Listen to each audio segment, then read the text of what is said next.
Alors, vous êtes à la maison, vous êtes arrivé des courses, vous déballez vos produits, nourriture ou autre chose, et puis vous avez typiquement des plastiques. Ça peut être différents types de plastiques. Alors, première question, si vous avez le choix entre la poubelle ou de faire attention quelle est la composition du plastique, dites-moi honnêtement, qui jette à la poubelle sans s'occuper de la composition? OK. Qui regarde la composition du plastique, honnêtement, avant de jeter le plastique? OK, à peu près moitié-moitié. Deuxième question, vous êtes en Suisse, en Allemagne, vous voyez que sur ce plastique, c'est marqué « plastique biodégradable ». Alors, première question, si vous avez le choix entre la poubelle normale, la poubelle recyclage et la poubelle compost, honnêtement, qui met, on va commencer par le compost, si c'est marqué plastique biodégradable, qui met le plastique au compost? Un plastique qui n'a pas de souillure alimentaire, un plastique comme ça. Qui met dans le recyclage? Qui met à la poubelle? Qui est à peu près un tiers, donc on peut dire que ce n'est pas forcément clair quelle est la bonne solution. Et la troisième question, c'est une question trick. Si vous êtes en Angleterre et non pas en Suisse, en Allemagne, qui changerait son choix de poubelle? Pas besoin de répondre maintenant, je vais vous montrer les éléments pour répondre à votre question. Alors, c'est une étude qu'on a fait notamment avec Nestlé. Je pense que la plupart des gens connaissent Nestlé, qui produit des produits pour la consommation courante, où une question qui vient souvent, c'est, pour réduire l'impact environnemental de vos produits, pourquoi ne pas faire des emballages biodégradables? Donc, on s'est posé cette question, on a fait une analyse dans un contexte de la pyramide des déchets européenne, de European Waste Hierarchy. Alors, cette pyramide, pour le choix des fins de vie des déchets, grosso modo, pour simplifier, elle dit que la solution la moins intéressante, celle qu'il faut éviter, c'est de jeter le déchet, le disposal.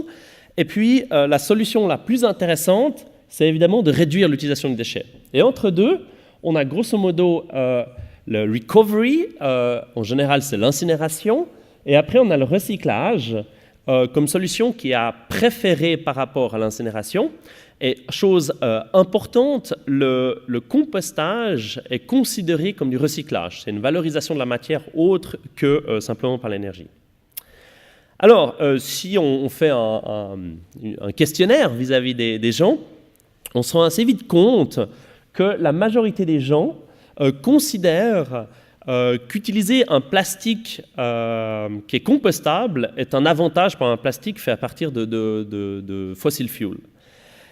C'est assez corrélé avec le fait que la majorité des gens, surtout dans des contextes comme l'Angleterre, sont opposés à l'incinération. La Suède, la Suisse, les Pays-Bas, c'est un cas un peu différent, mais dans beaucoup de pays, il y a une prédisposition du public à être opposé à l'incinération, à vouloir favoriser le compostage.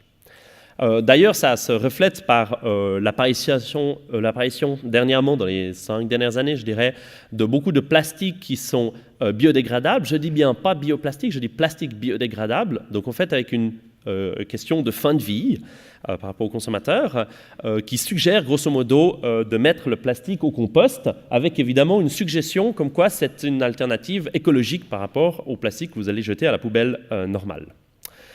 Alors, ce constat très rapide, une présentation de quelques minutes, fait qu'en effet, la perception du public est que le compostage est positif par rapport à l'incinération. Et lorsqu'on pose la question par rapport au bioplastique, au plastique biodégradable, c'est le même résultat qui ressort. Donc la question qu'on s'est posée, c'est si on applique de manière rigide, dans le sens positif du terme, une méthodologie Life Cycle Assessment à des plastiques biodégradables pour les différentes options en fin de vie, est-ce qu'on trouve des résultats qui corroborent cette observation? Donc le cas d'étude qu'on a fait est très simple. C'est deux types de plastique, de bioplastique qui sont clamés comme biodégradables, donc du PLA et du TPS, grosso modo du polylactique acide et du starch. Les deux faits à partir de maïs. Dans la pratique, on a pris les données EcoInvent. Le but n'était pas d'étudier la fabrication, le but était d'étudier la fin de vie. Et les différentes options qu'on a évaluées pour la fin de vie sont évidemment la mise en décharge, la mise en incinérateur avec récupération d'énergie, Ce qu'on appelle direct fuel substitution, c'est grosso modo la mise typiquement dans une cimenterie pour être incinéré et déplacer du fuel lourd, par exemple. Ensuite, la digestion au méthaniseur, fabriquer du méthane qui peut être, par exemple, transformé en électricité et puis récupérer la chaleur. Le compostage dans un centre industriel, on ne parle pas du compost dans votre jardin. Et puis, le recyclage mécanique. Classique, on a fait un ACV, on a pris 1 kg de matériel, on est dans un contexte européen, on a appliqué une méthode LCA. Et puis, ce qui est important de préciser, c'est que le focus était sur la fin de vie, pas l'utilisation. Donc, on a la fabrication pour avoir une idée, mais c'est la fin de vie qu'on va étudier dans les prochaines minutes. Alors, les résultats, je vais tout de suite aux résultats, et puis après, je serai heureux de répondre aux questions plus techniques. C'est pour le PLA, c'est un résultat qui est présenté avec l'indicateur l'empreinte carbone en kilogrammes de CO2 équivalent par kilo de matériel. En bleu, on a la fabrication d'1 kilogramme de ce matériel qui, grosso modo, émet cette quantité de CO2, enfin de gaz à effet de serre pour la fabrication. Et puis, il y a une petite barre négative qui représente le CO2 qui est pompé par la plante lors de la croissance du maïs. Et là, on a toutes les options de fin de vie, en commençant par le recyclage, le composting, la digestion, mise en cimenterie, on va dire, incinération et mise en décharge.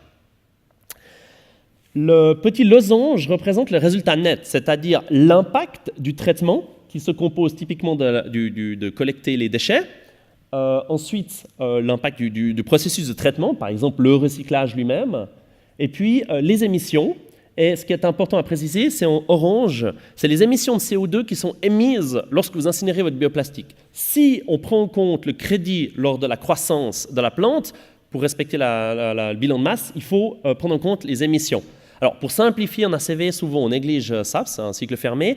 Dans le cas où on compare différentes options, notamment l'option mise en décharge, par exemple pour un PLA qui ne se dégrade pas en décharge, c'est important de prendre ça en compte pour respecter les bilans de masse. Et qu'est-ce qu'on voit ? Puis juste pour finir en vert, c'est les crédits, donc le crédit du recyclage, et puis là on peut présenter les crédits du compost, donc le fait qu'on va potentiellement remplacer des engrais ou de la tourbe.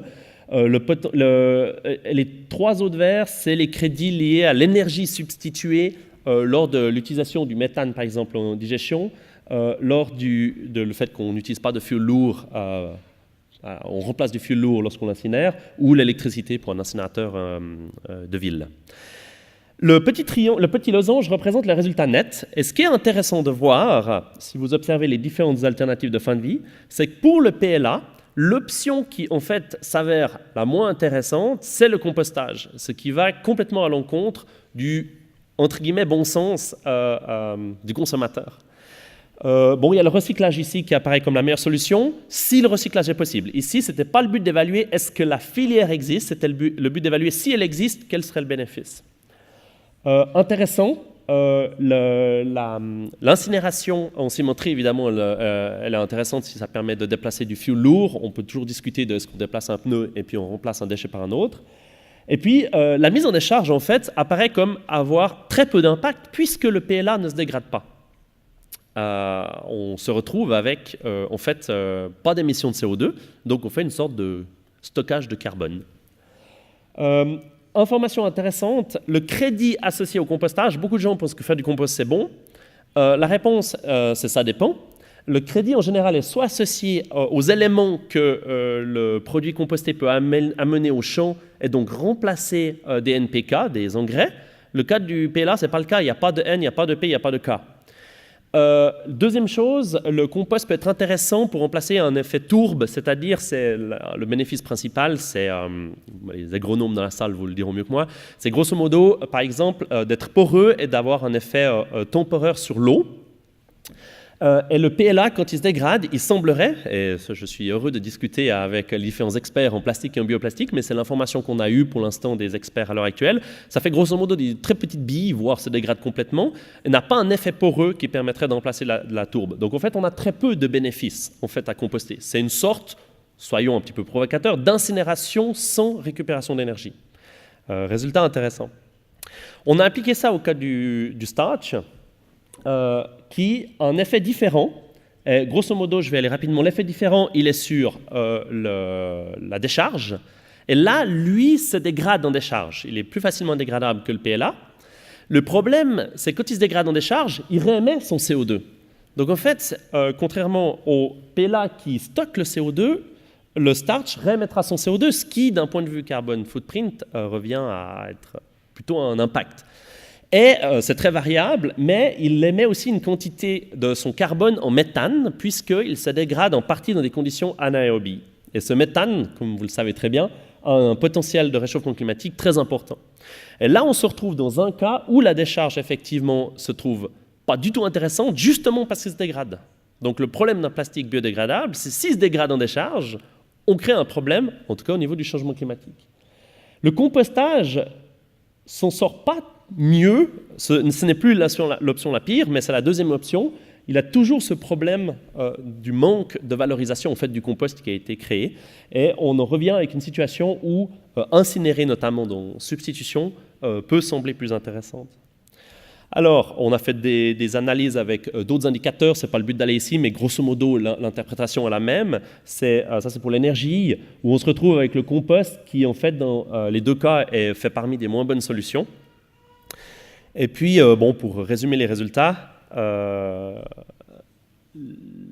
cette étude, de nouveau dans son contexte d'un plastique non souillé, un plastique tel cela, qui serait biodégradable, en fait, ne fit pas dans la hiérarchie des déchets, ce qui montre ce que la hiérarchie des déchets reconnaît tout à fait. Il ne faut pas avoir une application rigide de la hiérarchie. Et cet exemple-là montre que lorsqu'on veut appliquer des policies pour les déchets, ça vaut la peine de vérifier avec une analyse de cycle de vie détaillée si l'idée générale de la pyramide corrobore les résultats.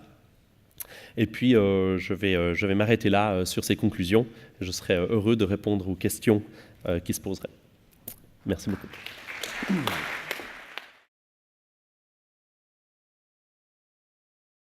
Bonjour, Colin Jury de A3I Innovation. Alors, j'avais quelques petites questions, notamment le compostage. Est-ce que ça ne permet pas, quand on met la matière organique sur le sol, de séquestrer une partie du CO2, justement ? J'avais cru comprendre que pour les engrais organiques, c'était quelque chose qui pouvait être intéressant. Ensuite, pour l'énergie évitée lors de l'incinération, je me demandais quel type d'énergie vous aviez pris en compte, et forcément, si c'est de l'électricité produite à partir de charbon ou de nucléaire, sur l'impact CO2, ça va être significatif, et ça peut peut-être donc changer les conclusions. Et enfin, je me demandais si se focaliser seulement sur le CO2. Je voulais savoir si vous aviez observé, fait l'analyse avec les autres classes d'impact et si vous aviez tiré les mêmes conclusions ou pas. Voilà, merci beaucoup. Merci pour la question. Je vais répondre rapidement. Donc, je vais répondre dans l'ordre inverse, c'est plus facile de me rappeler. Alors, nous avons évalué tous les indicateurs avec la méthodologie Impact 2002+. Dans l'étude qui est en cours de publication, il y a tous les indicateurs présentés. Grosso modo, le message est le même que pour le CO2. Je présente le CO2 ici parce que c'est le plus parlant en général pour le public. C'est le même, c'est qu'une application rigide de la hiérarchie dans le cas d'un plastique biodégradable, en fait, ne se justifie pas. Donc les autres indicateurs présents confirment cette conclusion. On pourra aller dans le détail après, je suis heureux de les présenter. Deuxième réponse, pour l'énergie... si jamais vous avez à si on peut reprojeter pour l'énergie substituée lors de l'incinération, on a pris le mix européen. Très bien. On a pris le mix européen, donc ensuite on peut faire toutes les analyses de sensibilité. Si vous êtes dans un contexte nucléaire ou hydraulique comme la Suisse et la France, vous allez avoir un crédit beaucoup plus faible. Si vous êtes dans un contexte chinois ou nord-américain qui a plus de charbon en moyenne que le mix européen, vous pouvez jusqu'à, je dirais, doubler ce crédit. Ça ne change pas fondamentalement la conclusion non plus. Et puis la troisième question, c'était le compost. Oui, alors, il y a eu beaucoup de débats, beaucoup de discussions avec les experts sur quelle quantité du plastique, en fait, ne se dégrade pas et donc peut être considéré comme du stockage de carbone à long terme dans les champs. Et ça fait partie de ce petit crédit qui est là. Mais dans les deux cas, vu que le but, c'était d'étudier les plastiques qui se dégradent en compost, à plus de 90%, en fait, le bénéfice potentiel du stockage du carbone dans le sol de la partie qui ne se dégrade pas, elle sera au maximum de 10%, jusqu'à 1% en fonction des hypothèses de taux de dégradation dans le compost. Mais voilà, je réponds comme ça. Très bien. Il y avait une autre question par là. Je vous en prie. Oui, bonjour, Marc Hackett du CD2E. Vous avez pris dans votre hypothèse d'étude que la filière de recyclage existait. Or, vous le savez pertinemment, ça n'existe pas. Et on a bien du mal d'ailleurs à recycler les plastiques. On est malheureusement à 5% de recyclage en France pour en gros 50% pour les autres matières. L'impact notamment du PLA est reconnu dans les filières de recyclage comme étant très négatif sur les filières existantes.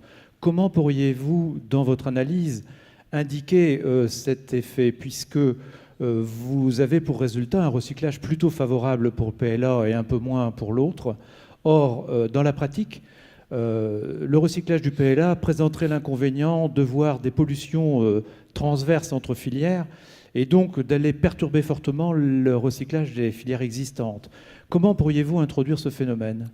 Alors, très bonne question. Alors, comme je disais au début, d'ailleurs, je n'ai pas trop tiré de conclusion sur le recyclage, puisqu'on a reconnu que l'analyse n'était pas d'analyser le plastique recyclé actuellement, mais dire si une filière techniquement et logistiquement possible, par exemple dédiée à cet emballage, existerait, voilà quel serait le bénéfice. Alors, pour vous donner un exemple d'une possibilité technique, c'est, pas dans les bioplastiques, mais dans l'aluminium, l'entreprise Nespresso, qui fabrique des petites dosettes en aluminium de café, a installé sa propre filière de recyclage, donc elle récupère ses capsules, ce qui permettrait en fait d'avoir un produit uniforme. Donc évidemment, ça pose des problèmes de logistique. Donc là, ce serait un contexte dans lequel on serait capable de collecter cet emballage et de le recycler dans une filière spécifique.